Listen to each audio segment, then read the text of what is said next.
Good afternoon, everyone, and welcome. I'm Sophie Leone, Development and Program Manager at the Northeast Recycling Council, and I'm excited to welcome you to today's webinar, Building Better Systems, Infrastructure that Drives Recycling Behavior.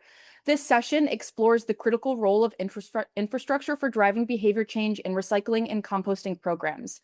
Education raises awareness, but it's infrastructure that removes barriers, creates accountability, and helps ensure that better behaviors actually stick. Speakers will highlight successful food waste diversion programs in the United Kingdom, Washington, D.C., and Connecticut. Presentations will touch on program results, successes, challenges, and accessibility components, the element of tourism, and the technology utilized to support these programs. I would like to thank our presenting sponsor for this webinar, MetroStore. MetroStore provides secure, controlled access infrastructure for waste, recycling, and organics programs. They work with cities and housing providers to increase participation, reduce contamination, and keep waste systems clean through better designed drop-off and storage systems. Just a little bit about NERC. We are an 11-state nonprofit organization that works to minimize waste, conserve natural resources, and advance a sustainable economy. We do this in 3 ways: through education, a variety of resources, and facilitating cross-sector discussions through our committees and annual Rethink Resource Use Conference. A few housekeeping details before we get in. This webinar is being recorded, and everyone who is registered will receive a link afterward to the recording and copies of the presentation. During this webinar, please put your questions into the Q&A box. They will be answered at the end by our moderator and our speakers. And this is the agenda for today. And here are our speakers and our moderator. I will now pass to our moderator, Chris Snow. Chris is the Director of Public Policy for the United States Composting Council with 39 years of experience in public and private sector land use planning and solid waste management, with the last 15 years focused solely on private sector organics recycling and composting. Thank you so much, Sophia.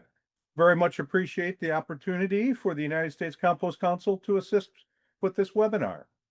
And our first speaker today is Nigel Deacon.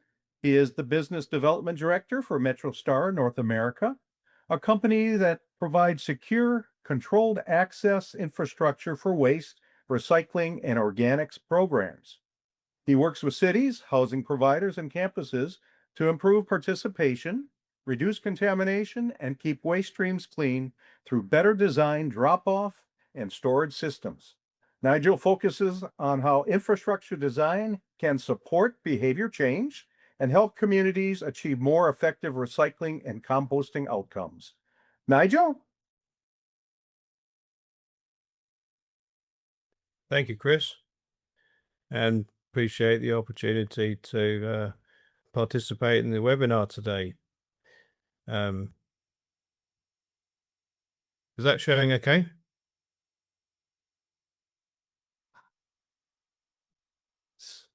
Yes, it is. Excellent. Well, thank you.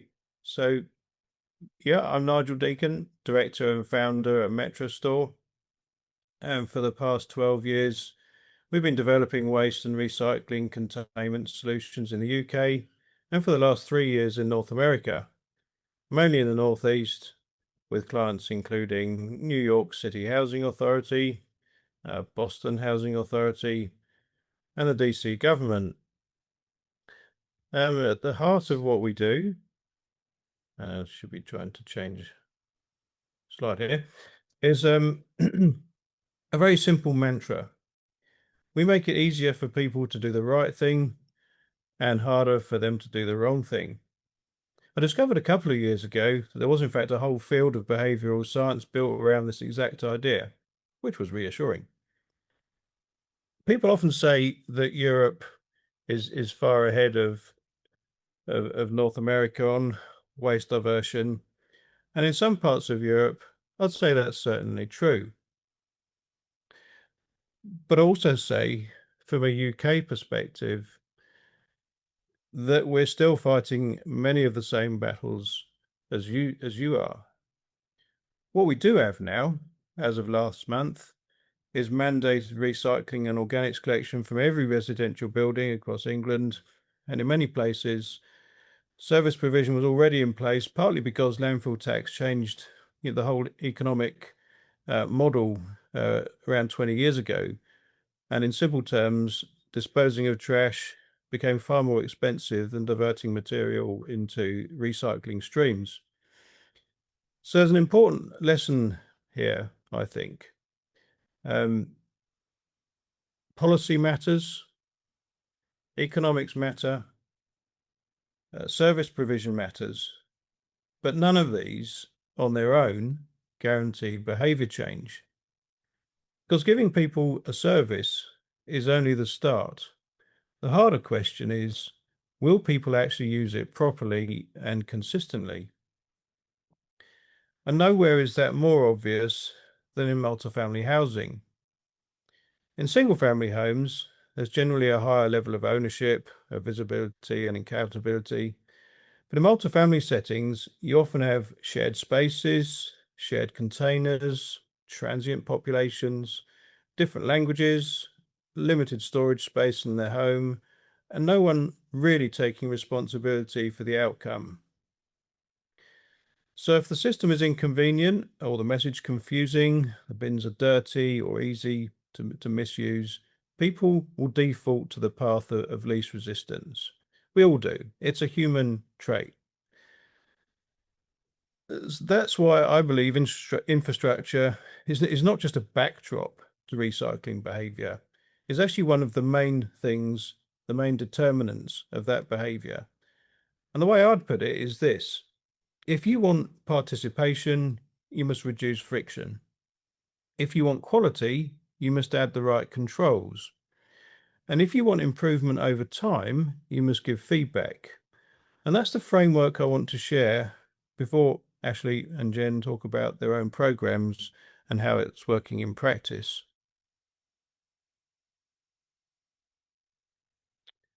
One of the clearest examples from the UK is high-rise residential buildings with trash chutes. Historically, many of these buildings designed around a very simple resident journey. Open a door, drop your bag down the chute and walk away. From the resident's point of view, it's a very frictionless system. The problem is it's frictionless for trash only. If recycling requires going downstairs, going outside, finding another bin store, reading complicated signage, opening a heavy door, dealing with dirty containers, then the system's already really made the decision for all but the most dedicated of residents. We can tell people what that they should recycle. We can tell them why they should recycle. We can put posters up about climate change and landfill gas emissions and our public responsibility. But when push comes to shove, if one option is effortless and the other's inconvenient, the effortless one wins almost all of the time. In a number of UK high-rise buildings, whether through chute closures, fire safety challenges, estate redesign or broader service changes, that resident disposal journey has had to be rethought. And what that exposed very clearly was that the design of the system had been driving the behavior all along. Once residents had to use shared disposal points rather than just a trash chute, the question became, how do you design that new journey so that recycling and organics are not the hardest options? So that meant thinking much more carefully about co-location of streams, visibility, ease of deposit, signage, aperture design, cleanliness, and secure but simple access systems. And the lesson for me was this: that systems produce the behavior that they designed for. If trash is the easiest thing to do, you get trash. If recycling is equally easy and more intuitive, you get more recycling. If organics are controlled properly, you get cleaner organics. And that's the real role of infrastructure in behavior change.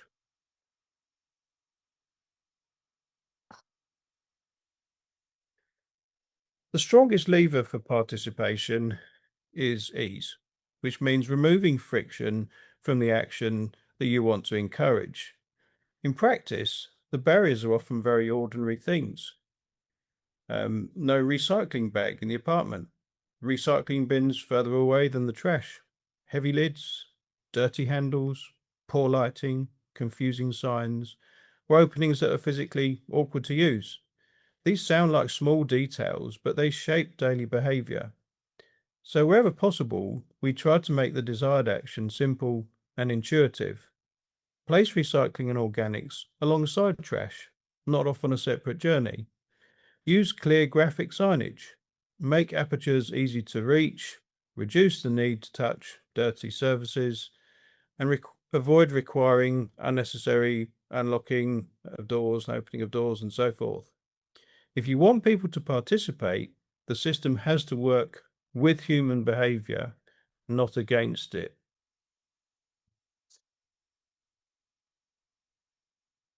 But participation alone is not enough.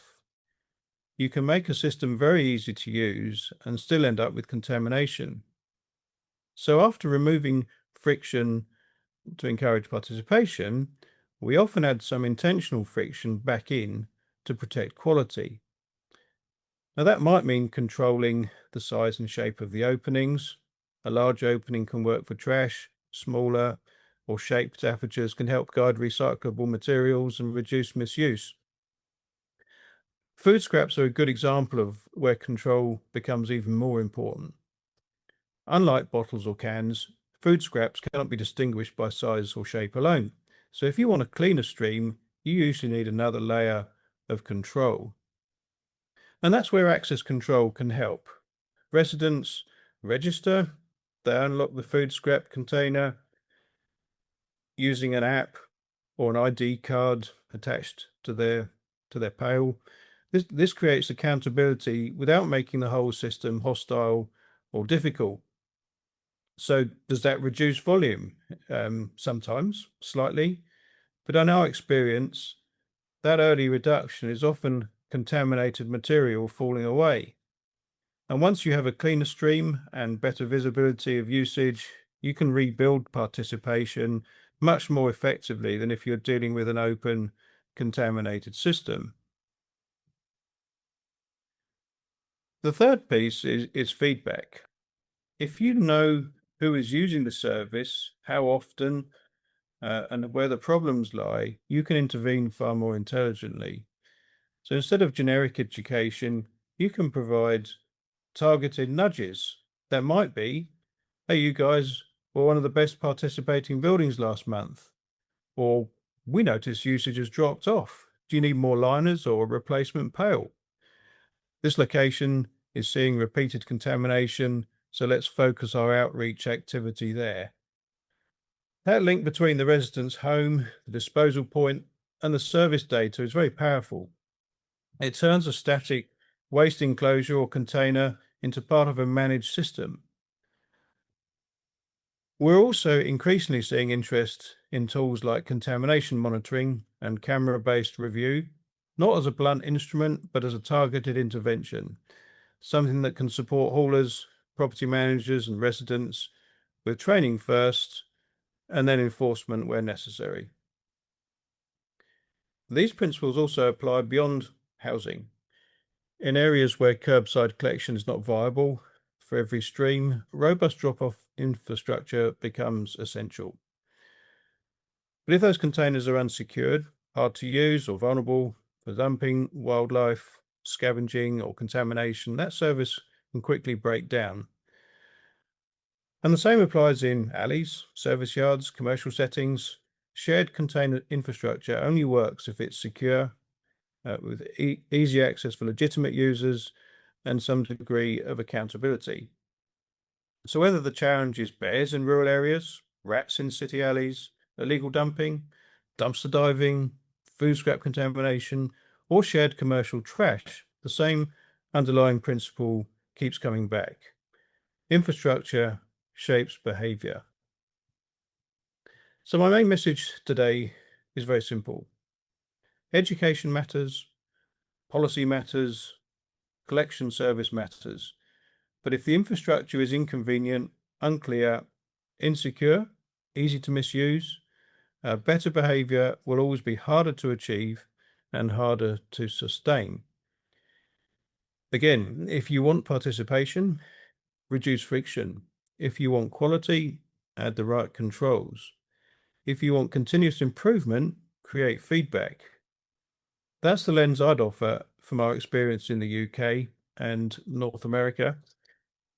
And with that, I think Ashley and Jen are now going to give you the real value, which is show what this looks like in real programs, how infrastructure, operations, outreach, and service design all come together in practice. Thank you. Thank you very much, Nigel. Really appreciate the overview you provided. And as you said, we'll move on to some practices here in the United States. First up, we'll have Ashley Smith-Zabedi. She is the program analyst with the DC Department of Public Works Office of Waste Diversion. She has 15 years of experience in solid waste management planning, composting, and recycling education and outreach. She presently focuses on food waste source separation in the District of Columbia and oversees the Department of Public Works Food Waste Drop-Off Program. Ashley? Hi, thank you so much. All right, I'm gonna go ahead and share my presentation.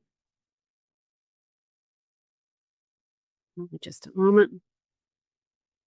And share.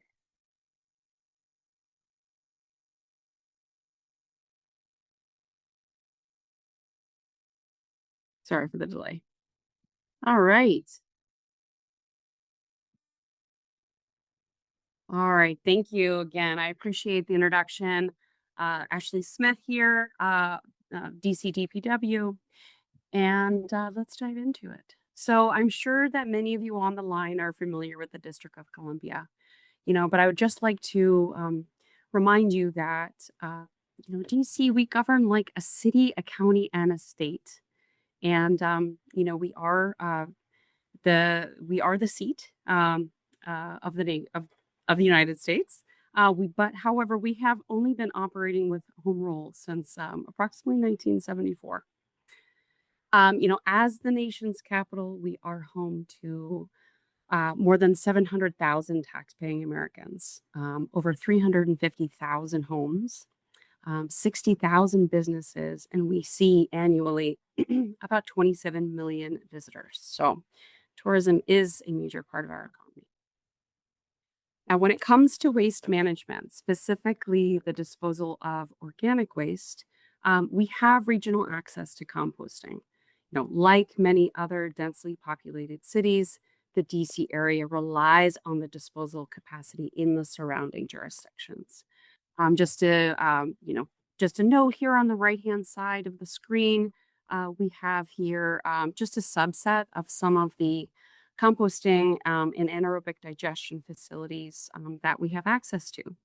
And it's not limited to the District of Columbia, but the region. In Howard County, Maryland, towards our northeast, a large anaerobic digestion facility was established in approximately 2021. To the south, in Prince George's County, Maryland, there is a large state-of-the-art organics composting facility that was established in around 2013. And then to the west of us in Prince William County, Virginia, that was established in approximately 2015. There are others, but these are three large ones. So why focus on food waste? I feel like I may be preaching to the choir here, but as we may know, food waste is the single most common material sent to landfills, comprising approximately a quarter of the municipal solid waste stream. That's according to the US EPA. It generates methane, which is a very potent greenhouse gas, approximately 80 times stronger than CO2 in the short term, and is a precursor to tropospheric ozone, so ozone pollution. It's preventable. It attracts and sustains rodent populations, which is not a good thing for the urban landscape. And it certainly can be put to better use through donation and composting or anaerobic digestion. And so what are some of the access concerns to composting that unify us? We know that people have time constraints. They have physical challenges. They have technical barriers, and there are preconceptions. Why access to composting matters? In terms of convenience, this will outweigh intention. Maybe not all the time, but certainly often. Access influence behavior, we have found. We have also found that is a prerequisite to fostering a composting habit. This may seem like a no-brainer. Also in terms of larger waste diversion, it will increase participation generally. And probably most importantly, to the economy, it builds a reliable feedstock for regional composting facilities. Just a quote here I'd like for you all to dwell on. The people do not fail to compost because they don't care. They will if it's inconvenient. And if access to composting is not thoroughly built into daily life, participation will not scale.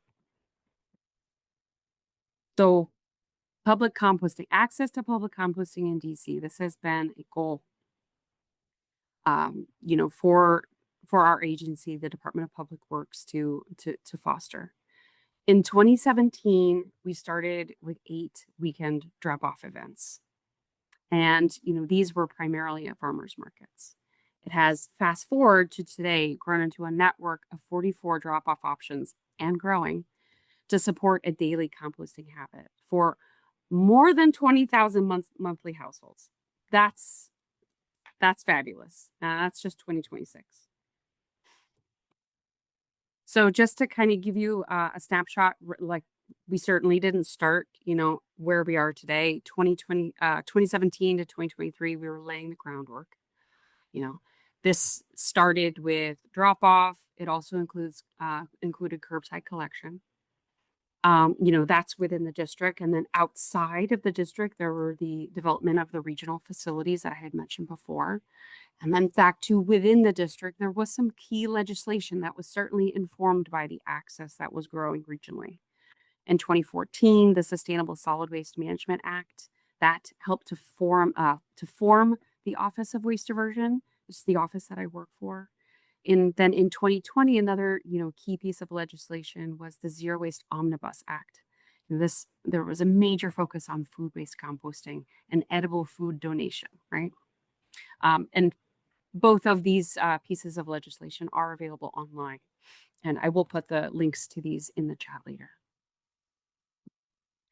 2023 to 2024, we saw major growth again on the curbside element.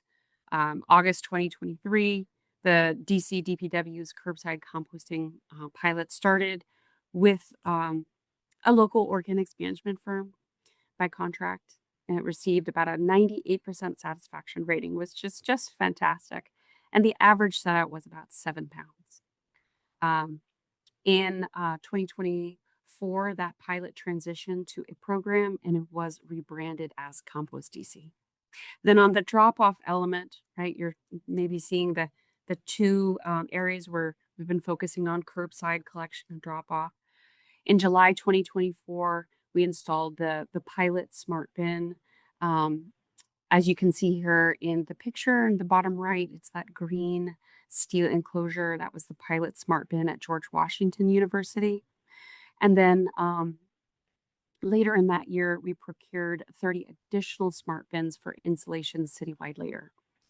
And also the fall 2024, we transitioned 3 seasonal drop-offs to be year-long, and then we did additional engagement on where to place the smart bins throughout the city. I'd also like to mention that during this time period, the Zero Waste DC plan was published. And again, I'll drop the link for that document in the chat later. So one key bit here I'd really like to hone in on is that within DC DPW's programs, the curbside and the drop-off, there is harmonization of materials accepted. So the same materials, in one program are accepted in the other. And this is important because the users are often the same.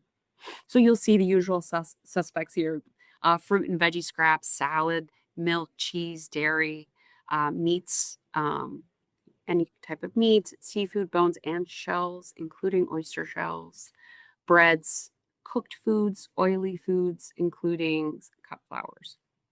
Not accepted include, typical trash items, plastic bags that are not compostable, straws, utensils, typical recyclables. There's a recycling can for those, trash, and yard waste. Now, while yard waste is technically compostable, very compostable, that they're not accepted in the food waste collection containers, but there's a separate pickup option for that. Continuing on 2025 to present with a timeline for growing access to composting in DC in fiscal year 26, and we are on an October to September fiscal year here in DC. We received approval to expand the curbside program. We had a new bin design with a larger capacity animal lock, and something that stood out a bit more, as a household bin to help deter bin theft, outreach to join the curbside waitlist for expansion. And then in December 2025 through January 2026, we added 3,000 more households for a total of 12,000 in total. And then on the drop-off side in early 2025, we finalized the wrap design. This is the wrap on the outside of the steel container. And as you can see in the picture, it's a very bright, welcoming, welcoming design that certainly speaks for itself. And we installed 30 of these citywide, with 3 to 5 per ward. And if you're not familiar with the District of Columbia, like a state will have counties, but in the District of Columbia, we have wards, and there are 8 of them. And then we also did outreach to residents through print media, news, social media, in-person discussions and outreach. So this is just kind of a summary of what I had talked about. It was an iterative approach, really each element, each iteration building on the one that came before, with the foundation being 2017 to 2023, and then going to 2026, where we are today. You can see we've increased from about 2,500 weekly visitors to 9,000 weekly, adding on additional 9,000 weekly customers. With the drop-off expansion, we've added now more than 8,000 users.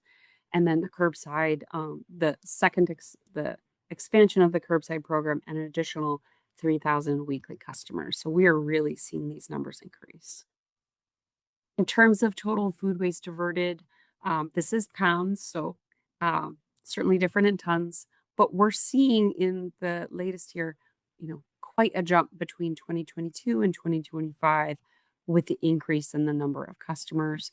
We're hovering between 3 million and 3.5 million in 2025. So, but the smart food waste collection technology has been a game changer in DC. And the picture that you see here, this is something I'm very proud of. Sure, it just looks like a lot of hard work. But this was the way that our city was able to deal with some delays in trash pickup, unfortunately, due to a massive snowstorm that we experienced in late January, early February here.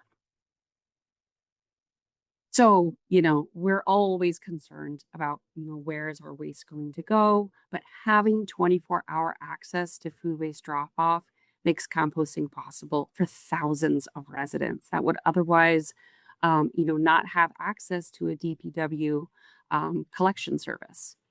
Just to clarify, households in the District of Columbia that have 3 units or fewer receive services from the DC Department of Public Works. However, households that are in buildings with 4 units or more, which actually makes up the vast majority, there are about 3 times as many apartments and condos in DC as there are single family homes. So truly 24-hour access makes it possible for thousands of residents. There are a total of 44 food waste drop-off options, and I did just want to clarify that the 31 smart bins differ than the 13 weekend food waste drop-off events, but this mixture actually has really been beneficial, especially when it comes to pumpkins. I'll tell you that in a moment. The smart bins have also helped us with approaching rodent mitigation. You know, Washingtonians are concerned about rodents. So are we as the Department of Public Works. And taking food out of the trash carts that are in alleyways and placing it into locking steel enclosures with a rodent-proof design is key to helping stem the tide for providing shelter and food for rodents. Another benefit of having these the smart bins is that much of DC is walkable. It is very common for residents to be car free, so having a distributed network of these bins within walking distance is really a game changer. Ideally, the smart bins should be nearby. Bins and weekend drop-offs placed near population densities, including areas with large number of multifamily dwellings, we've really seen, heavy usage of these smart bins because of that key, because of our strategy for placement.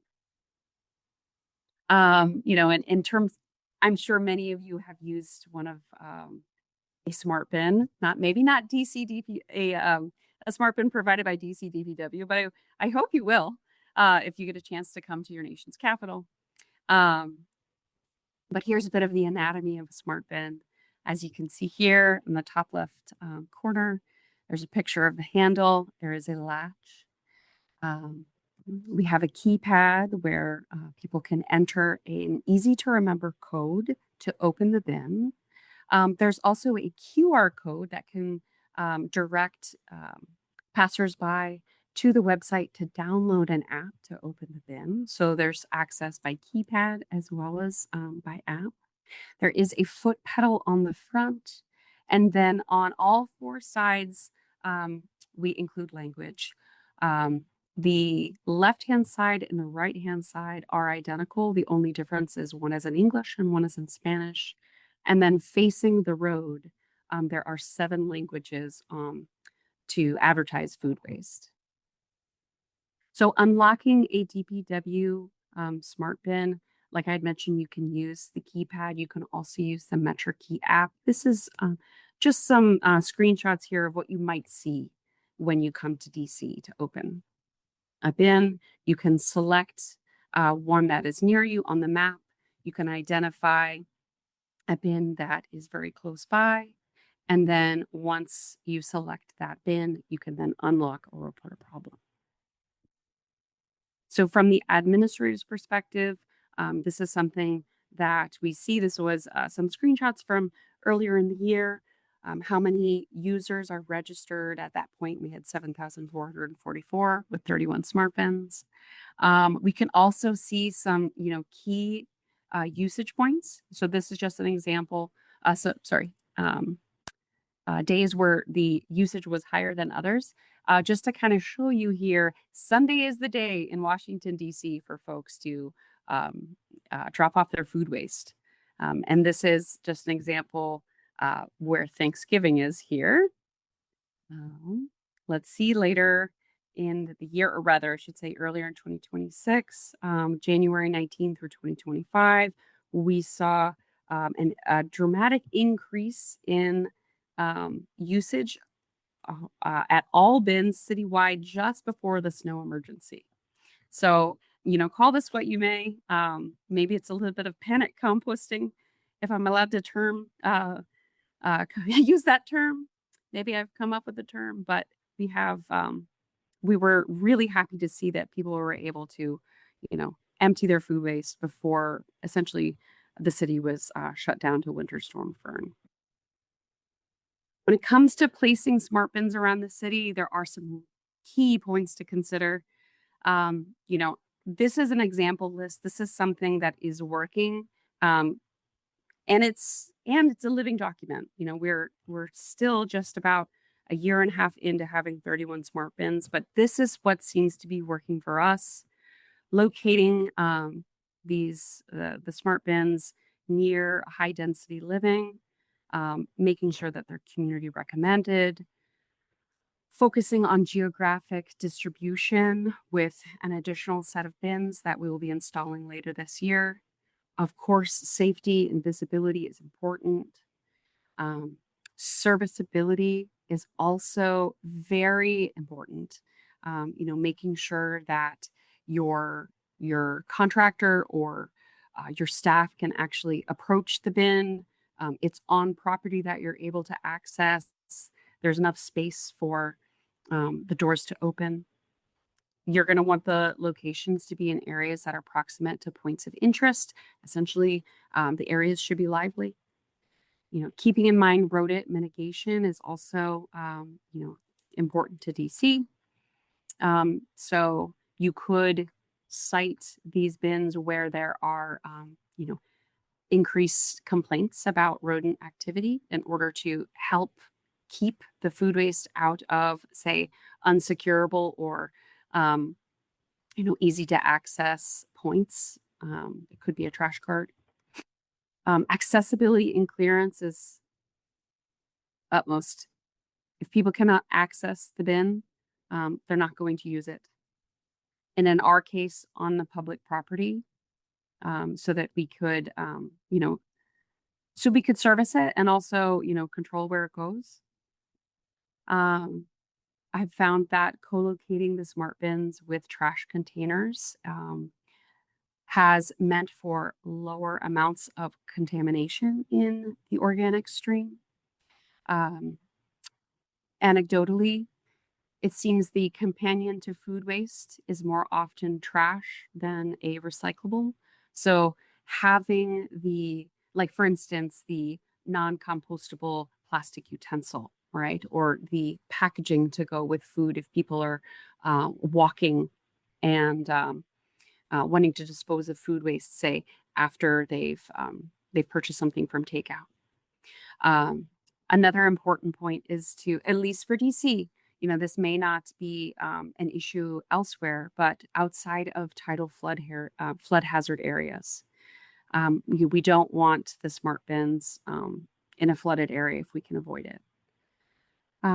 Also making sure that they're outside of active or permitted planned construction zones. You don't want the surprise of finding the smart bin behind a fence due to construction. And being a good neighbor. And that may be making sure that there's just enough room around the bins to breathe. Perhaps there's a certain number of feet away, a window that can open. And then, lastly, but, still very important, foundation considerations. Where will these bins be? Where will these bins be seated? Ideally, they will be on ground that is not above like a point of access for utilities below. Like you would never want to install it over a storm drain. Making sure that they can be bolted in securely, for instance, into concrete. And if there are historic considerations for the neighborhood, keeping those in mind too. So just a quick overview of, what have we seen in terms of usage at these smart bins. I just want to highlight the transitional periods after the installation of a bin. They were lower than later months. So with one bin, we were seeing about 674 pounds per month on average during that installation, that transitional period after installation. And then after that transitional period for the one bin that we had in fiscal year 25 was about 1,500 pounds per month. When we installed an additional 30, again, we saw that dip during the transitional period where the per bin weight was about 734 pounds per month, but then it gradually increased over time. I did want to highlight in October, November, December, this was a bit of the pumpkin effect. We saw a dramatic increase in the weight received at these bins, but based on your policy, wherever you are, if you choose to accept pumpkins in the food waste bins in DC, we did. we saw it was about 20% increase. And keep in mind that November, early December is where we saw the peak pumpkin drop off. And then in January through March, we saw the monthly average dip down to expected levels. So if you see May through September 2025, we were about 56,565 pounds for the entire fleet. And then when we jump forward to January to March 2026, that's again in that 56,000 range. Some people may be curious, so how much does a bin weigh if it is full? What are we seeing? And it was several hundred, a sample size of approximately 400. It was an average of 209 pounds when the sensor reading was between 90 and 100% full. But the average bin weight at time of service, regardless of the fullness level, again, this is for a 64-gallon interior cart, was approximately 145 pounds. Some major lessons learned, placement is key. The orientation of the bin, the location of bin. Good design is critical, making sure that the bin is functional. It communicates on its own. It's attractive. People want to use it. People feel invited. Because essentially they're sidewalk billboards for composting. And access means everyone. Keeping in mind the Americans with Disability Act does apply, especially for us. So we want to make sure that the bins are as accessible as possible. Also keep in mind topography. You don't necessarily want to put the bin at the top of a hill, where there's a steep grade. It may make it difficult for someone to use the bin if they can't steady themselves. And keeping in mind low and high tech access options. There are those that may choose not to, cannot to, or may not use an app. And so keypads can help with that. And then safety is paramount. Reliable data is revolutionary. The sensors have been a big help, especially in prioritizing service during emergency. And I had showed that screen earlier where we had that that snow emergency for Winter Storm Fern. We were able to essentially direct our crew to bins that were filling up, and where the typical program is 2 times per week service. Before the snow emergency, we were seeing some of these bins starting to overflow, and we were able to direct the crew in order to prevent that from becoming a problem. There were some bins that we needed to serve 3 times in a day. Some other lessons learned: wear and tear. It's going to happen. And so having a maintenance plan is essential. Inspiration brought the residents there to the bin. Cleanliness and functionality will keep them coming back. While convenience in location is something that we really harped on, the convenience of using the bin is going to help keep that habit going. And being on the cutting edge, it requires time and attention. So making sure that there is a dedicated person, there on your team to help dispatch, to work with your maintenance team when there is an issue with the bin.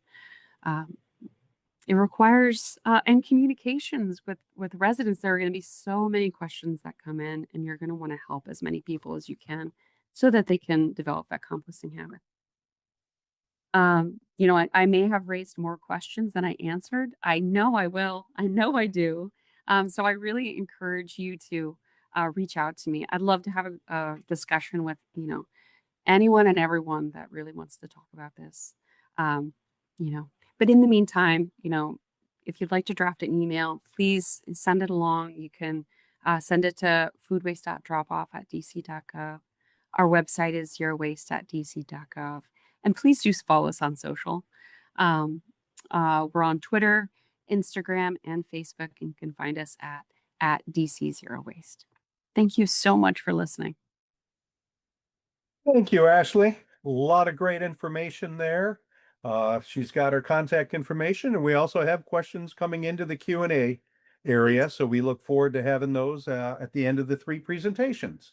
Wonderful. And Thank now we'll move on to our third presenter.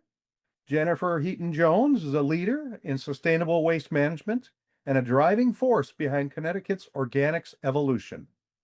As executive director of the HRA, also known as the Houstonic Resources Recovery Authority, Jen launched the state's first municipal food scraps curbside program in 2014, an innovative pilot that laid the groundwork for regional transformation. Under her leadership, the HRA operates 9 municipal drop-off sites and 20 satellite Metro Store container locations, empowering communities to participate in organics diversion. A certified master composter, Jan teaches backyard composting throughout the year, so she is definitely living what she practices. Jennifer? Thank you, Chris. Hello, everyone. Thank you for having me. I'm excited to share our story. So I'll give you a quick summary of what I plan to cover. I plan to cover the history of my collection program. I will cover the various collection models we have and that we've implemented and how we've managed the cost. I will cover what cost challenges we've experienced and how we have actually pivoted and not given up. And through innovation solutions, we are striving to build a better system when it comes to food waste diversion. So this is western side of Connecticut, where I oversee 14 municipalities, mostly rural, with one small city, the city of Danbury, very much smaller than Washington, D.C. Connecticut is predominantly private subscription. Only some of the large cities provide municipal curbside collection, and residential organics is not mandated in Connecticut to be first separated. However, we have a large generator law of 0.5 tons per week. Large schools will be mandated in July of 2026. So HRA currently has 29 drop-off locations, as Chris had mentioned. 20 are satellite containers and 9 are municipal drop-off locations. Access to 3 commercial processors, and we have built, as Chris mentions, 2 municipal ASD systems, an aerated static pile, and we are in the process of building 2 in-vessel composting systems. I will also mention that there are private haulers who do offer curbside organics collection to private homeowners throughout the state of Connecticut. And as Chris mentioned, HRA provides free composting 101 classes to encourage folks to compost at home because it is the most sustainable option for food waste management. So how do we build it? How do we build our system? We started really small. In 2013, I had a goal to get to the state's 60% diversion by 2024. I thought I had plenty of time. Wow, 10 years goes by really fast. And then over time, the waste crisis in Connecticut became like the bigger conversation. We produce 3.5 million tons of municipal solid waste while we only have capacity for 2.7. And we are reliant on out-of-state disposal of nearly 1 million tons of waste a year. Back in 2014, we started with the curbside collection in the small rural town of Bridgewater, Connecticut. It's a very small population of 882 residential homes. It's located near one of the state's only permitted composting processors. It's called Ninoford Farms. We partnered with a local private hauler who owns 95% of the routes within the town of Bridgewater. And remember, Connecticut is predominantly private subscription. It also happens to be my hometown, so I had an existing network. We ran the pilot for 18 months. It was free to residents to participate. And this is key because boy, did I learn a lesson right here. Don't ever offer anything for free if you're not planning for it to stay free. The goal of the pilot was really multifaceted to elevate the residents' willingness to participate, measure contamination levels, analyze operational consistency, and quantify the volume and quality of material collected. Bridgewater, being a small rural town, offered an ideal test environment due to its scale and the ability to closely monitor results. And the pilot structure emphasized ease of participation by providing simple instructions and weekly Friday collection to establish predictable routines. Metrics from the early implementation phase showed promise. Participation reached approximately 16% of households in this small town, and an impressive rate for a voluntary organics program. And even more notable was the weekly set out rate, which climbed as high as 98% among participating households, indicating strong commitment from those who opted into the program. So, as Nigel had sort of mentioned too earlier about ease of access, we provided that for them. Contamination remained relatively low, demonstrating that well-informed and motivated residents can reliably sort food scraps and maintain the quality necessary for efficient processing. And collectively, these findings validated that organic collection was operationally feasible and it was well received when offered at no cost. And this phase also highlighted the importance of consistent education, convenient collection schedules, and clear program expectations to achieve high quality material and reliable participation. But nothing is free. And after the pilot ended, someone had to pay either the town or the individuals. And when we attempted to transition from a free pilot to a paid subscription at $5 a week, nearly all the participation stopped. And that was at $20 a month per household for the participants. And that would have been an annual cost for those who were participating, $34,000. And we couldn't absorb that. And if the entire town participated, it would have been a $212,000 cost that no one was willing to pay in a very small rural town. So this is my first pivot. We transitioned the curbside program to our first drop-off program, which became much more cost-effective. We contracted with a local hauler who provided a 2-yard container, and we transported that material to the closest processor. And we went from looking at a $212,000 a year program to costing us less than $5,000 a year for transportation and disposal. So now, fast forward from 2013-14 to today, we have those 9 municipal transportation drop-off programs across the region, and they vary in container size, some with dumpsters and some are majority of using small toters like you see in the picture with the yellow toters that we swap out as they fill. But the one consistent complaint from our residents was the limited operating hours of our transfer station and or the distance from the center of town, making it really inconvenient. So in 2025, the HRA decided to invest in satellite containers. We strategically placed the 20 units across the region, providing 24/7 access for the residents. And after researching several options for containers, we chose the Metro Store. We chose them not only for their price point, but for their simplicity. These containers are locked at all times. They do offer a keypad or a PIN code version that like what Washington DC uses, or an app version. We chose the app access. Users use their cell phones or a Bluetooth device. We found that you can use an iPad. So some of our seniors that don't have a smartphone yet, but they have an iPad, we've discovered that they can still open the bin, and then it's operated by a foot pedal. And we have clear instructions on our website on how to download the app and get started. We found that by using the app, we were able to ensure that residents are signed up for the program and have paid for the service, depending on the municipality and how we are managing costs. It collects their contact information so we can also communicate with them about any kind of issue with the bin, whether maybe it's temporary closed or if we want to communicate with them about contamination. And this is how we have figured out about contamination. We installed our own monitoring system. We just couldn't wait for a Metro Store. I know they're going to be providing this technology, but we rigged our own using a cellular connected camera that is mounted inside the unit with a heavy duty magnet. We are able to catch in real time what's happening at the bin, and we can pinpoint a user with the material that's deposited and communicate directly with them to remind them what can and can't go in the bin, instead of sending out a mass email like, hey, we noticed today someone put in vitamins and we don't take vitamins. Well, we just communicate to that one resident because we know it was them. And it's providing direct education. And the data we collect has also been really useful for us in building a better system of collection to allow us to know if if promotions are working, how often participants are utilizing the container, and how often we need to have the bin service. And beyond the collection of our organics program, since the beginning, whether through curbside or drop off, we've given residents compost each spring as a thank you and as an incentive to participate. This isn't free compost.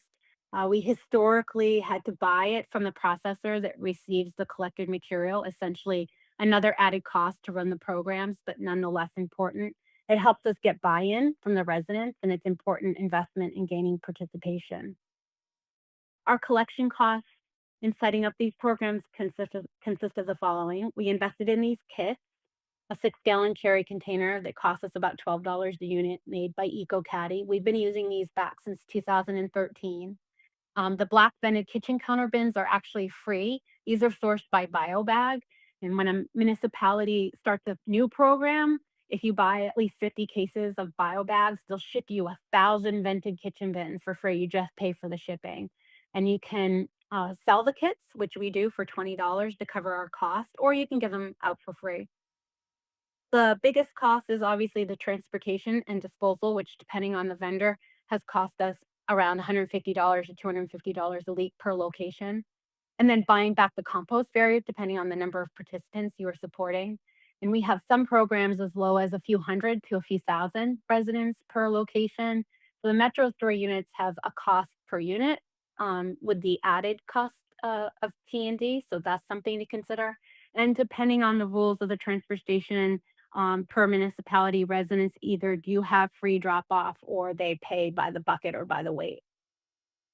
The cost challenges of all 9 drop-off programs and the 20 satellite locations and the drop-off programs with the green stars here on the map are similar across the region. The distance from the municipal transfer station and the commercial processor adds a lot of cost to a program when you're trying to promote and tote cost savings from the municipality to divert solid waste. But the truth was, it never saved us money. We really wanted to prove that, and throughout history, we were really struggling to have it show that it saved money. And although the per ton tip fee of organics versus MSW is cheaper, the added cost of more poles added operational and management costs. Between 2015 and 2020, HRA and participating municipalities observed a steady increase in the cost associated with T&D and the processing of organics collection at transfer station drop-off sites. So while drop-off programs offered low operating costs and curbside collections, the reliance on commercial processors still required ongoing expenditures for hauling and tip fees. And these expenses continued to rise due to the limited processing capacity within Connecticut. So those 3 brown dots that you see on the map are our only commercial processors, permitted processors. And logistically, the distance between transfer station and available composting or the AD facility, that's the one in the far right, was really expensive. And these pressures made it clear that the existing regional organic model, while environmentally beneficial, was not financially resilient. And so HRA recognized that without a change in the collection and processing strategy, and rising costs could eventually jeopardize the municipal participation and undermine the progress made in diverting food scraps from the waste stream. So here's my next pivot. In 21, we were awarded a USDA grant to build the state's first permitted solar-powered ASP composting system, aerated static tile. And the goal was to prove municipalities can become financially self-sustainable when it comes to food scrap collection. And the first system was built in Ridgefield, Connecticut. And due to its success, we built a second one in Newtown in 2024. And here are some just data results in regards to cost. Using Newtown as an example, they experienced an average loss of $3,000 a year to run a collection program of organics. And when they implemented a pay-as-you-throw program at their transfer station, this is the brown bar, folks disposed of more food scraps. So the loss increased. So you can see the brown bar dips below on the far left of the graph. But here's where we proved success. When we built the ASP system in Newtown, we took away the T&D cost in October of 24. And you can see the brown bar jumps above the line to cost savings, and it carries today into 25-26 fiscal year. And the blue bar is showing to date nearly $8,500 in cost savings to Newtown. Now, this isn't a big city. We're not talking about big cities in California or Washington, D.C. These are small rural communities, and every dollar really counts. So this is not only includes the cost savings of T&D, but the savings on brush and leaf disposal. So before the ASP system, the town also paid for the disposal of brush and leaves for decades, and that went away. And with the ASP system, we need we need that mulch and the leaf for the carbon forest, adding additional value to the system. And the implementation of the solar powered ASP produced measurable financial, operational, and community benefits. Most importantly, it eliminated the two largest cost drivers associated with organics collection, transportation, and external tip fees. And by processing all the material on site, municipalities no longer needed to contract for hauling services or pay per ton disposal fees, resulting in substantial long term cost avoidance. So how do we pay for all of this? Much of the funding did come from grants, but because of the success, I have more municipalities now willing to invest in their own with their own money for long-term gain. And I'm hoping my story will inspire other communities to invest knowing there is a return even if you don't have a grant. And I have one more pivot. As we look to grow more collection access with satellite collection bins, we did receive another Connecticut deep grant last year, and we are expected to expand our satellite containers by at least another 20, if not more. We know we need to be smart about how we manage the cost. Each town on their own are paying to collect and dispose of this material. That adds up as individual municipalities. So with another Connecticut Deep MMI grant, we are purchasing our own regional truck to pool our resources to collect the material from the satellite containers. And for the municipalities that don't have an ASP composting system, we are partnering with other member municipalities to share the network to save money. And as HRA expands access to more collection points, we also plan to evaluate the feasibility of expanding on-site composting infrastructure to other transfer station locations. This includes accessing available space, staffing capacity, funding opportunities, and projected participation rates. By scaling the model where appropriate, HRA can reduce transportation needs even further while ensuring localized benefits across the region. And data tracking will play a key role in the program's future. HRA aims to standardize the reporting of participation rates, and it's great to have the technology through MetroStore to do that, along with contamination levels and finished compost output and cost avoidance metrics. And this information will support program refinement, guide municipal decision making, and inform future grant applications. And finally, HRA will continue to explore new funding sources, regional partnerships, and outreach strategies to increase awareness and participation. In other words, I plan to keep growing.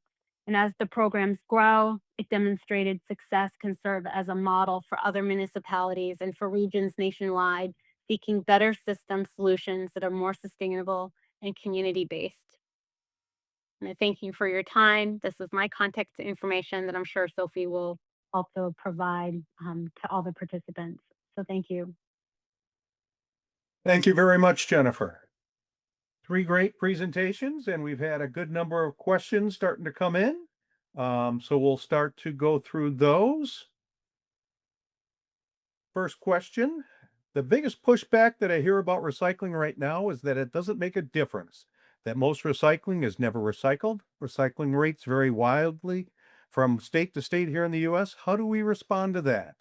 And it's not directed, but it was during the first thing, during Nigel. So if you've got any thoughts on that, but then we can also get any thoughts from Jennifer and also Ashley. Well, it's often a question that comes to the HRA regarding whether it's mixed recycling or organics. And it really just comes down to public education and showing them that it really works. When you show them a video of a material recovery facility and show them that the material is actually being sorted and baled and sold as a commodity, or showing them videos about how the food scraps are being processed locally or at a commercial processor and showing the benefits of that, it changes people's minds. So it's really about public education and outreach and making sure that they know that it really is real. Thank you. Ashley, any additional comments on that? I would say that people are smart, and speaking to them directly, being transparent, and offering nuance, to the answer, is going to be important, especially to dissuade, especially for those that are, dissuaded by what they have heard from others. Showing, and talking, and talking through numbers, too. If you have those, if you have annual tonnage that you can share, I think that is helpful. Thank you very much. On to some additional questions. I believe these came in during yours, Ashley. How did you pay for the cost of curbside collection? So I believe that I may have at least started an answer to the chat in the Q&A, but this is a budget line item. It is funded through the DC budget, specifically, I believe it's the general fund. So I can offer some, more details on that answer if they would like to follow up, but generally it is the DC budget. Appreciate that. The next question, I know all three of you can provide some insight. How do you keep the area around the smart bins clean? Nigel, I- or Ashley? Yeah, I would be happy to speak to this point. The fleet in the District of Columbia is beloved, and we have thousands of people using them monthly. They can get a little dirty. So just having a maintenance plan, in place, if that is, bi-weekly, weekly cleaning, with a variety of products that are, gentle enough to use and can help you sanitize. This is important, but I would say there's an element of elbow grease here. They don't clean themselves. Thank I you. would just add that so there's the outside the bin and there's the inside the bin. So the town municipality in which it's located is responsible, just as it's responsible for the rest of the area, to maintain the cleanliness of the outside. In regards to the inside, currently the vendor who is servicing the containers to empty them out either swaps them out with a clean container and replaces it, or some of our containers that are being self-managed, we actually have a garbage bag that's inside, a large 55-gallon with a bio bag that's actually removed. The plastic bag is just as an extra protection. So it keeps the bin clean. All things that we've learned, hard lessons that you learn over time. But there's tricks to the trade to keep it clean, and probably some of these questions might inspire us to start creating a Q&A on best practices of using a Metro Store or satellite container. Yeah, and I'm curious from Nigel, how do you keep it clean in the UK and other locations? Yeah, very similar, really. The nature of food waste is such that you've got to have a regular cleaning program in place.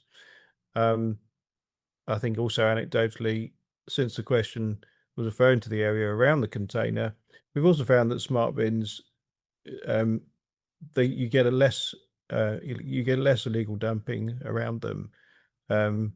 Psychological maybe, but I found that quite consistently. Appreciate it. Mhm. Question for Ashley. What was the setup for the DC Compost Weekend Seasonal Drop-Off events? What was the setup? Oh, so the setup for the weekend events, that is it's essentially a booth at a farmer's market, right? Like it's like a tent at a farmer's market. There is a table with a clean and pressed tablecloth, with materials informational materials. There's also like a spatula and some hand sanitizer and some paper towels for users to come up and use if during the process of tipping their home container at a rolling cart. Um, and there's a friendly face for them to talk to and ask questions. um, and the team members that we have at the weekend food waste drop off events are longtime composters. So it is a community site. um, I mentioned there are 13 of them throughout all 8 wards. And it's a place for people to come together and ask their most pressing composting questions. Thank you. How does a smart bin function? As in, how is smart bin different from a normal bin? Maybe start with Nigel and then also Jennifer and Ashley. Yeah, good. So the smart features cover a variety of aspects, ranging from a fill level sensor, which measures the amount of material, which, as Ashley was illustrating, prevents overflow, helps make the servicing as efficient as possible, and then of course controlled access as well. So we know through that process uh, who is using the container, what time of day they use it, how often they use it.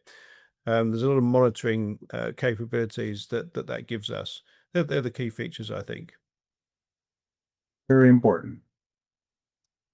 Okay, next question. Also curious how you determined the placement for the organic smart bins throughout the city.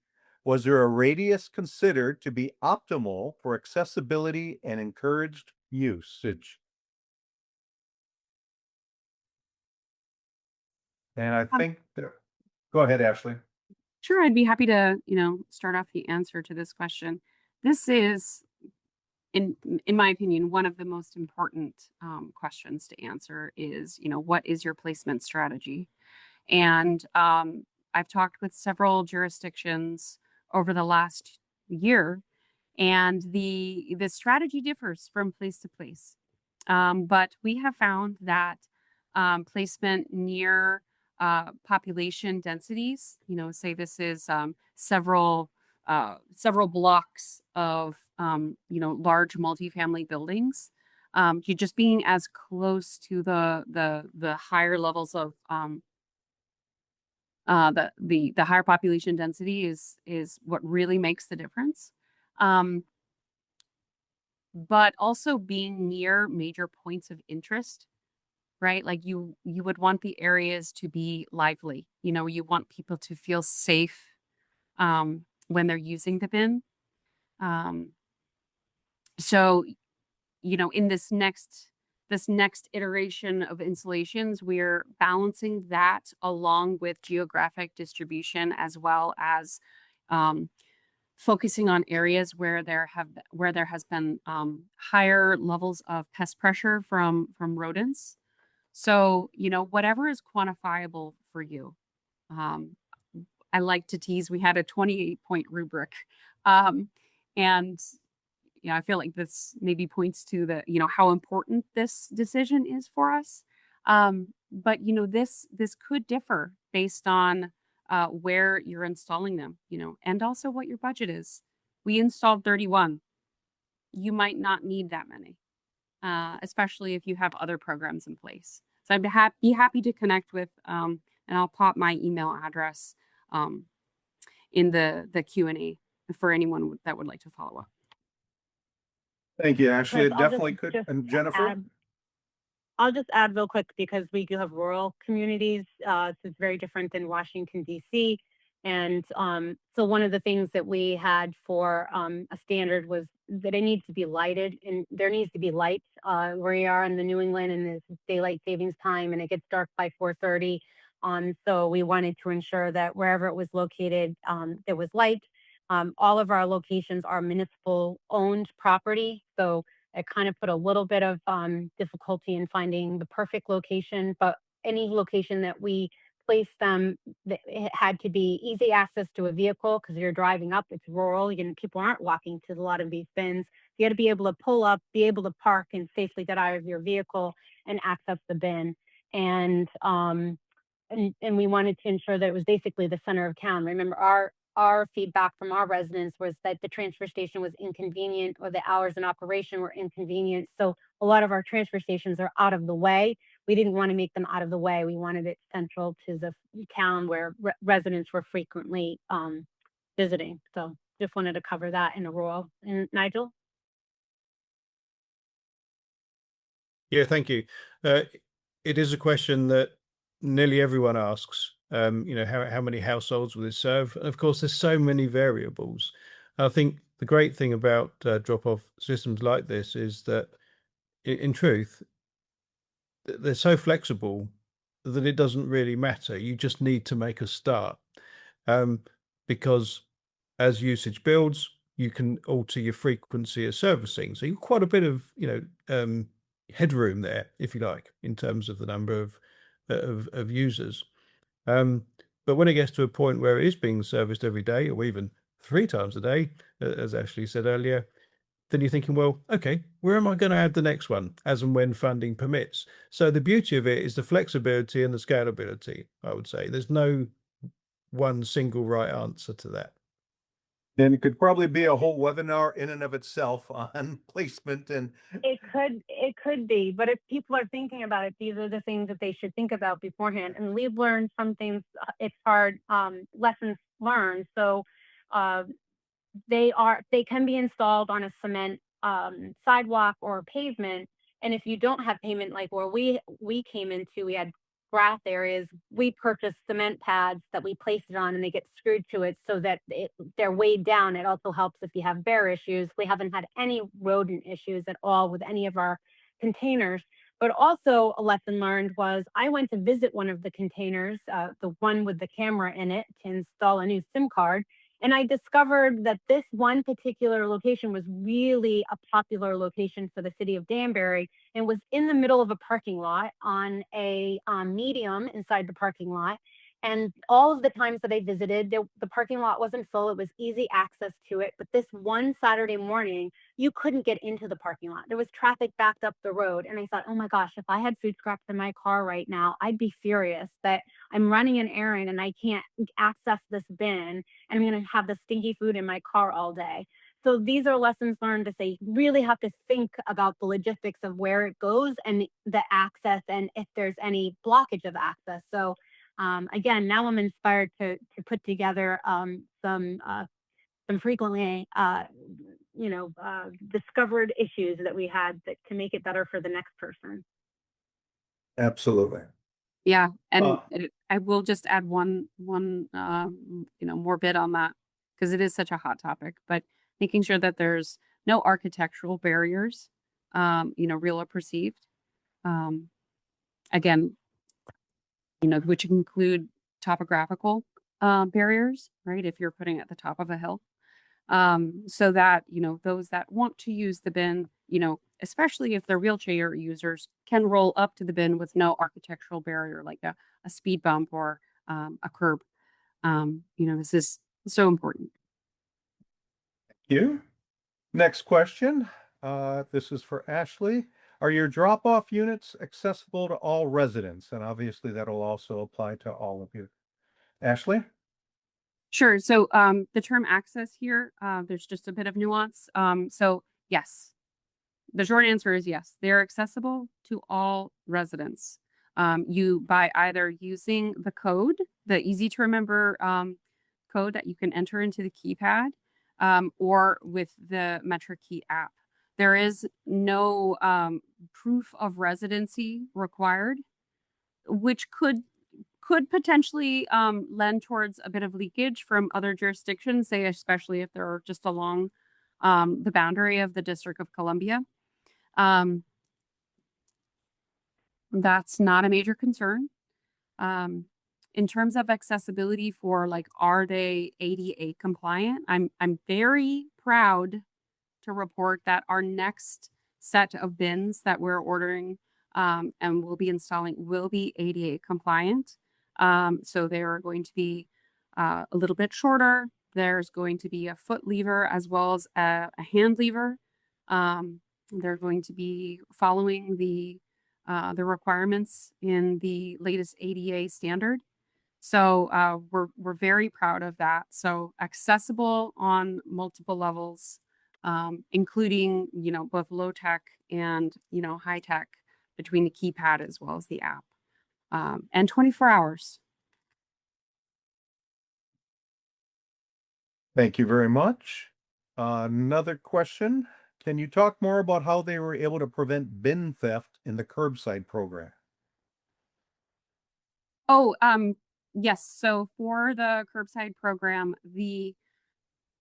versus the original bins that we had used for the curbside program, which were a standard 5-gallon container with a screw top lid, excellent for performance, but also very standard and were commonly taken for a variety of uses. You name it, we have seen it. But especially they were great for mixing paint in. So we suffered from some bin theft. I hate to admit that this is it's not just a problem for the District of Columbia, but this is something that it's something that our colleagues struggle with nationwide, maybe worldwide. But the new design is square. They're very bright. They're very clearly a bin that a household was using, for food waste. And we have seen the numbers. There's no mistaking that it is a food waste bin for a household. Let's just say that. And we have seen a reduced number of bin thefts for the new design versus the old design. Appreciate that. As a composting program scales, what specific data points or operational milestones serve as the best indicator that it's time to add a new food scrap drop-off location? For us, it's the frequency. If it's filling up every day and we can't keep up with the servicing, we would add another bin to a nearby location. Okay, appreciate that.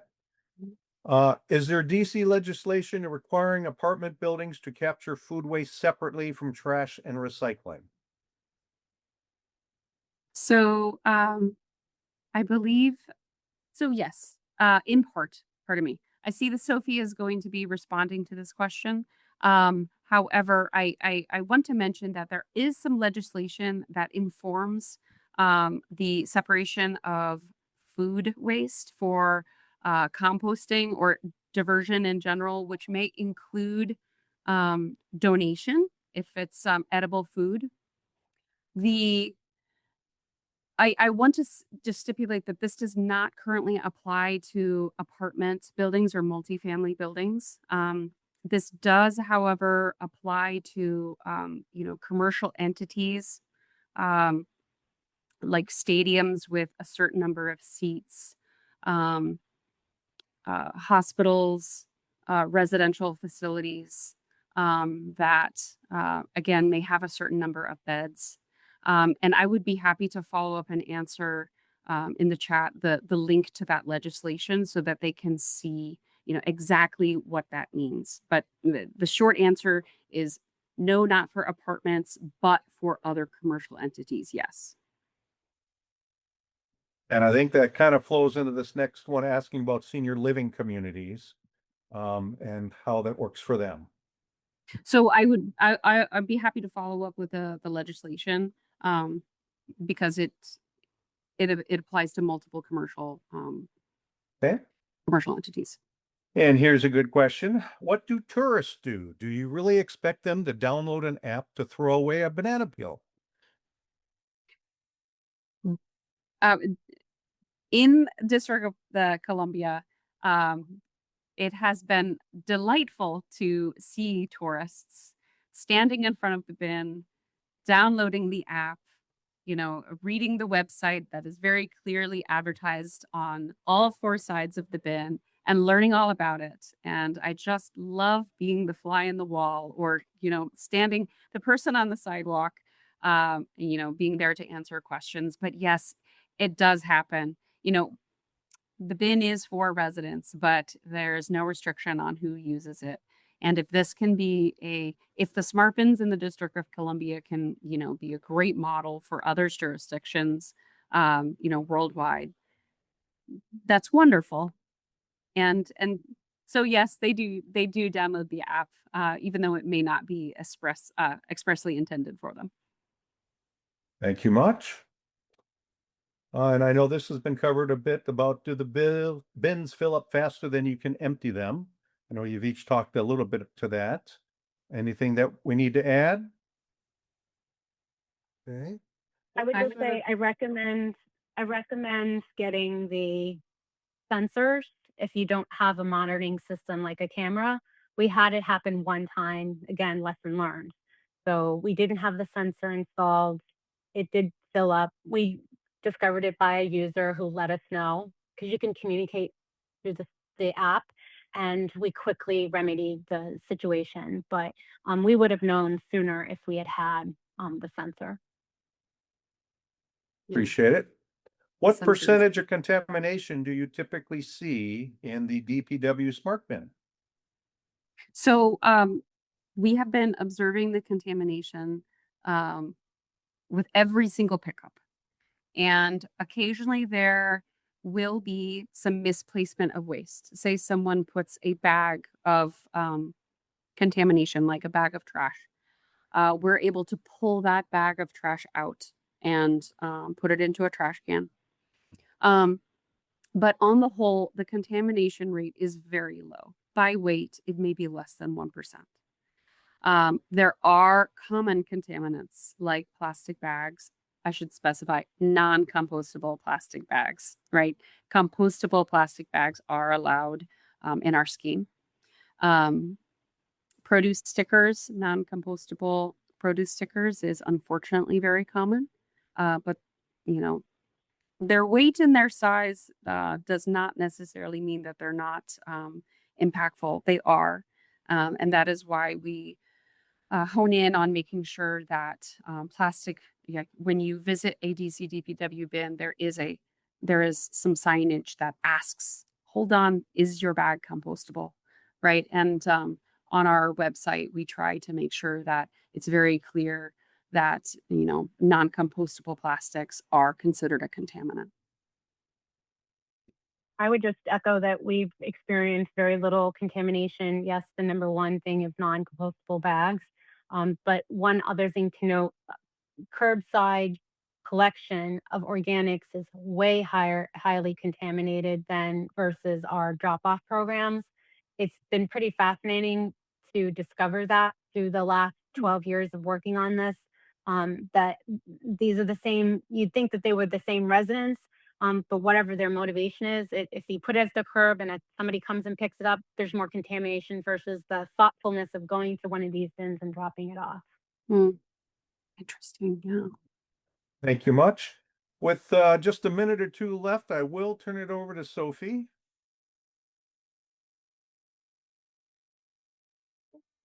I think we have time for one final question, Chris. Okay, you got it. We will go to the next question. What was the approximate cost of producing the smart bins used by Washington, D.C.? And also, what vendor did your department use for those? I think we can get a good answer on that here. As mentioned, the bins were manufactured by Metro Store, and the set that is currently installed, the vendor was a local certified business entity. So that answers that half of the question. As for cost, I do want to mention that we opted for a variety of accessories on the bins. And so the cost for one of the bins that are currently installed in District of Columbia may be higher than other jurisdictions. I think Nigel can probably speak to the cost a little bit better. especially because he sees he deals with far more customers than Yeah, just GC. no, that's fair. As a guide, I would say the $3,000 to $4,000, depending on specification, quantity, and how much the maintenance and the various aspects to the platform, just as a guide. But yeah. Right. Well, thank you so much. And thank you so much, everyone, for joining us today. And thank you to our speakers and moderator. We hope today's webinar has offered valuable perspectives on food waste diversion. A brief survey will pop up after this webinar concludes. We would appreciate it if everyone would take a few moments to share your feedback. We did receive a lot of questions, and many of them we didn't get to. I did note all of them down. We'll be circulating those to our speakers and hope to get those answered and sent to all of you along with the recording and the presentations. We look forward to seeing you at future NERC webinars and events, and we hope everyone has a wonderful rest of your day. Thank you so much.